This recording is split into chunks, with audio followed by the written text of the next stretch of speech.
Good day, everybody. Number one, 9 straight ways to achieve big things. Number one, learn the keys to success. Napoleon Hill's 17 principles of personal achievement are a good place to start. So lesson number one, definiteness of purpose.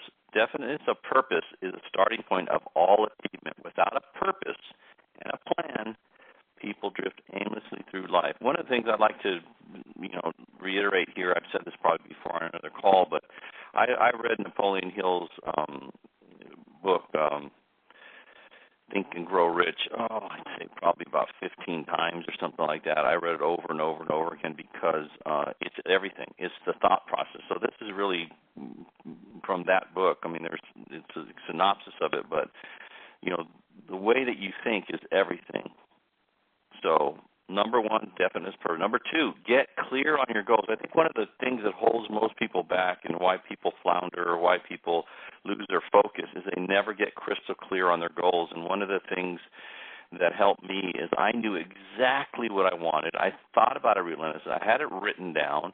I visualized it, and I was just so clear. So no matter if somebody was, quit on me or, cancel a policy or whatever, it didn't bother me. I just kept going because I knew what I was trying to do, and I knew I could find the right people in the right situations and all the clients I needed to find if I just stayed focused on that, and that's exactly what happened. So get clear on your goals. Having a lack of clarity is why so many people settle for less than their dreams. You want clarity so badly that you're willing to settle for lesser goals, simply because the path to setting your true goal is less obvious. When you're trying to accomplish something big, you have to have the why, but rarely the how. The path to achieving your goals is far from obvious. You have no clue how you're going to do what you want to do. Fear of the unknown might be the foundation of all other fears. In order to avoid the unknown, most people bail on their dreams, which is why you've got to find clarity and understanding to achieve your biggest goals. Number three, develop a vision. When it comes to setting and achieving goals, it's often helpful to look how plants do it. In Chinese 5 elementary philosophy, all plant life is encompassed in the concept of the wood element. Each element has a connection with a certain sense organ. Wood relates to the eyes and the vision that's instrumental in setting a goal and making a plan. If you're interested in becoming more effective at making your goals a reality, first develop a clear vision of how you'd like your life to look. It needs to be a vision that hasn't been dictated by your family or your community, but comes instead from your own values and purpose, from what inspires and delights you, not your family, not your community. In terms of the wood metaphor, this vision is something like the phenomenon of phototropism, the ability of plants to sense light and grow toward it. It's the vision born in every seed, knowing where it's headed, the sun, and the plan to get there. Plants are rooted in the earth and grow upward toward the sun. Their lives abide by this plan and never waver. Human lives aren't much different. We're grounded in our bodies, our tangible surroundings, and our material needs, and yet we grow and aspire towards something less tangible, toward our own source of light and accomplishment. That's our version of following the plan. Number four, do a mental upgrade. Evolution has provided humans with a number of incredible algorithms that have turned us into the most dominant life form this planet's ever seen.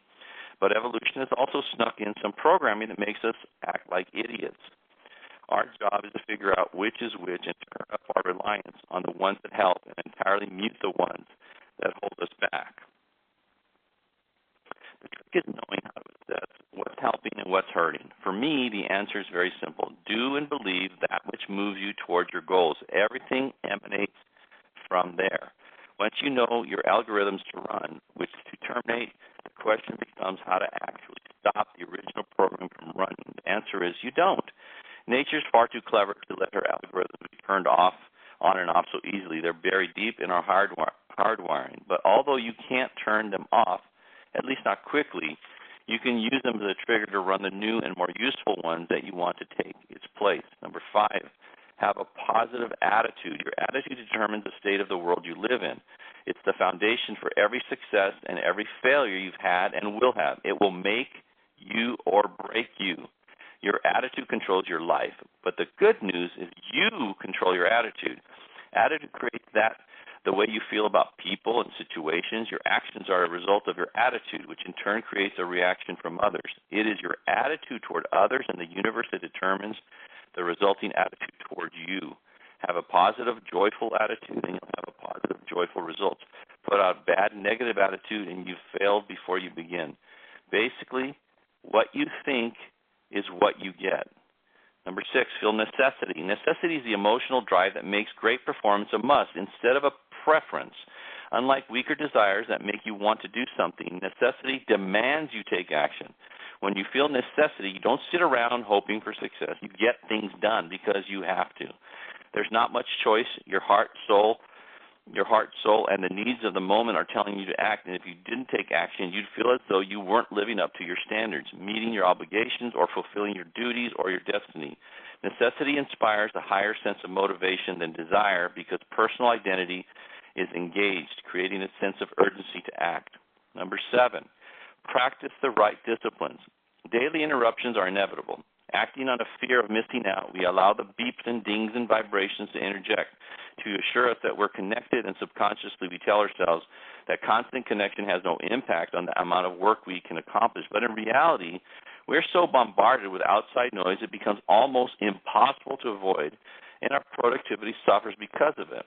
It takes a real effort, a conscious choice to separate ourselves from that mindset. But when you adopt and practice the disciplines of high achievers, you will be better equipped to set goals and to get them without losing focus or direction. Number 8, win at each phase of success. The credit belongs to the man who's actually in the arena, whose face is marred by dust and sweat and blood, who strives valiantly, who errs and comes short again and again, who knows the great enthusiasms, the great devotions, and spends himself in a worthy cause, who at best knows in the end the triumph of high achievement, and who at the worst, if he fails, at least fails while daring greatly. Theodore Roosevelt. The degree of our success is directly related to the degree in which we excel in and balance certain segments or principles of our life. And lastly, number 9, be patient. From my personal hero, Coach John Wooden, he viewed patience as a trait that's essential in achieving success. Good things take time, he explained. He was quick to acknowledge the reality of life, however, that we rarely want to wait for the necessary progress to reach the end result. This impatience is something that's often tempered by maturity and wisdom. On the other hand, there's often a complacency that comes with age that can stifle potential growth. Coach remarked that young people seem to want things to happen too quickly. They think all change is progress, but sometimes as we get older, many of us are satisfied with the status quo. We forget that there's no progress without change. There's even spot there somewhere. We must realize both. There's no progress without change, but not all change is progress. I want to really recommend that you read Think and Grow Rich. It's a classic, and it's definitely one of the all-time great books. Probably my number one book I've ever read in terms of how it changed my life and learning how to think. And it's in the title, Think and Grow Rich. As you think, as a man thinketh, so he goes. So how you think is what's creating your current reality right now. If you want to have a better reality, you just have to improve your thinking, because your thinking determines your actions, and your actions determine your results. I can't impress on you. That's why personal development is such a critical component in success, because for most of us, we weren't born with or around the kinds of people that could help us be successful. I know I wasn't. And so I had to change the way I thought, compared to the way I grew up, in order for me to succeed. But I was able to do that. And so have many, many, many thousands and millions of other people have done it around the world. There's no question about it. But as you change your thinking, as you start thinking like a winner, then everything that you want will start coming your way.